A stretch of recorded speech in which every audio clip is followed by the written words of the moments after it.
Media को संबोधित करते बीजेपी के राष्ट्रीय प्रवक्ता सुधांशु जी। नडियाद स्थित खेड़ा जिला भाजपा कार्यालय में संगठन की बैठक से पहले मीडिया को संबोधित करते हुए भाजपा के राष्ट्रीय प्रवक्ता सुधांशु जी त्रिवेदी ने कहा कि आगामी लोकसभा चुनाव को लेकर संगठन में विचार विमर्श करने, संगठन को मजबूत करने के लिए यह कवायद की जा रही है। बूथ स्तर से लेकर विभिन्न स्तरों पर संकल्प को साकार करना है। इस मौके पर सुधांशु जी ने राहुल गांधी की कांग्रेस यात्रा पर भी हमला बोला। साथ ही उन्होंने कहा कि राहुल गांधी की यात्रा जिस राज्य में प्रवेश करती है वहां विपक्ष की हालत खस्ता हो जाती है।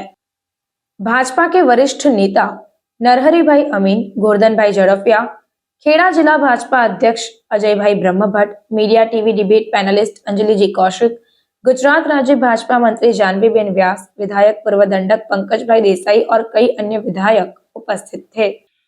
देखिए, भारत में एक बड़ा परिवर्तन आ रहा है। प्रधानमंत्री श्री नरेंद्र मोदी जी के नेतृत्व में भारत विकास की जिन नई ऊंचाइयों की तरफ आगे बढ़ रहा है, उसको अब और शक्ति देने के लिए 2024 का चुनाव और नजदीक आ रहा है। भारतीय जनता पार्टी ने यह संकल्प लिया है कि इन चुनावों में भाजपा 370 लोकसभा और एनडीए 400 के पार हो। यानी जो हमारा संकल्प है 400 पार, उसके लिए संगठनात्मक दृष्टि से पूरी गहनता के साथ धरातल पर हमारे सभी वरिष्ठ नेताओं के साथ जो यहाँ हैं और हमारे लोकसभा के संयोजक, लोकसभा के प्रभारी और यहाँ पर जो कार्य कर रहे हैं, उनके साथ संगठनात्मक स्तर पर विचार करने के लिए तमाम नेताओं को भिन्न भिन्न लोकसभा क्षेत्रों में भेजा जा रहा है। उसी निमित्त मैं यहाँ पर आया हूँ, जहां पर हम बूथ स्तर से लेकर हमारे संगठनात्मक स्तर तक के भिन्न भिन्न विषयों के ऊपर विचार विमर्श और उसकी समीक्षा करेंगे और फिर इस संकल्प को और सुदृढ़ करते हुए कि इस बार फिर मोदी सरकार और 400 पार के विचार को और प्रबलता प्रदान करेंगे। सुधीर जी, कांग्रेस के राष्ट्रीय अध्यक्ष मल्लिका जी ने एक आरोप लगाया है गुजरात सरकार पे कि जो आत्महत्या हो रही है उसमें बिल्कुल जवाबदार गुजरात सरकार को ठहराया है। देखिए, किसी भी घटना को लेकर गुजरात की सरकार पूरी संवेदनशीलता के साथ सक्रिय और तत्पर रहती है, परंतु जहां तक कांग्रेस के द्वारा गुजरात पे आरोप लगाने की बात है, तो इसे मैं कहना चाहूंगा ये आज की बात नहीं है। ये 22 साल 24 साल पुरानी बात है।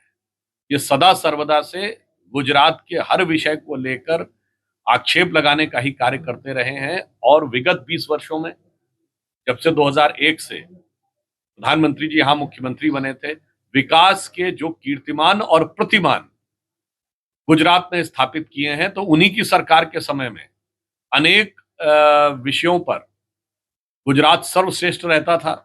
यहां तक कि शायद आप लोग भूल गए होंगे तो याद दिला दूं, 2009 और 10 के बाद जब लगातार 20 सूत्री कार्यक्रम क्रियान्वयन में गुजरात नंबर 1 आया था, तो इनकी सरकार ने रैंकिंग निकालनी बंद कर दी थी।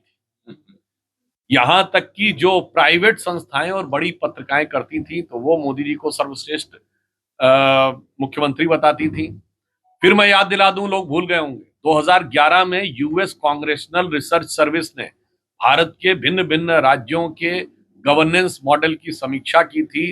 गुजरात की को सबसे बेहतर माना था और प्रधानमंत्री श्री नरेंद्र मोदी जी जो उस समय गुजरात के मुख्यमंत्री थे, again I am saying 2011 US congressional research service, उन्होंने कहा था कि गवर्नेंस तो शानदार ही है, वर्ड यूज किया था इज इनकरप्टेबल, यानी यहाँ किसी प्रकार का भ्रष्टाचार संभव नहीं है।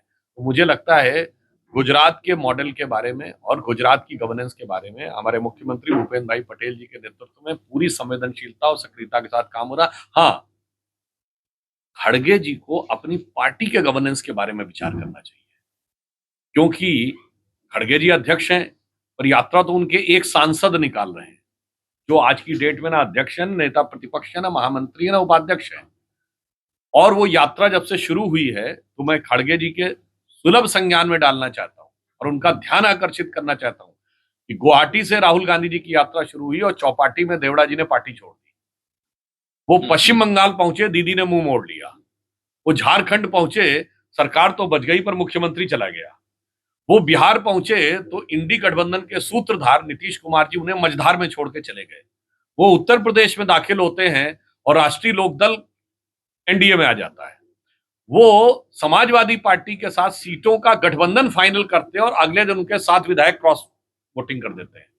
और अभी तो हिमाचल से दूर ही थे, वहां पे जो हाहाकार हो रहा है, इसलिए मैं खड़गे जी से कहूंगा, आज से तो हिमाचल कम से कम अपनी पार्टी की गवर्नेंस पर ध्यान दें। उसके बाद, जैसे हिंदी में कहावत होती है ना, पर उपदेश कुशल बहुत हेरे, तो उससे बचने का प्रयास करें।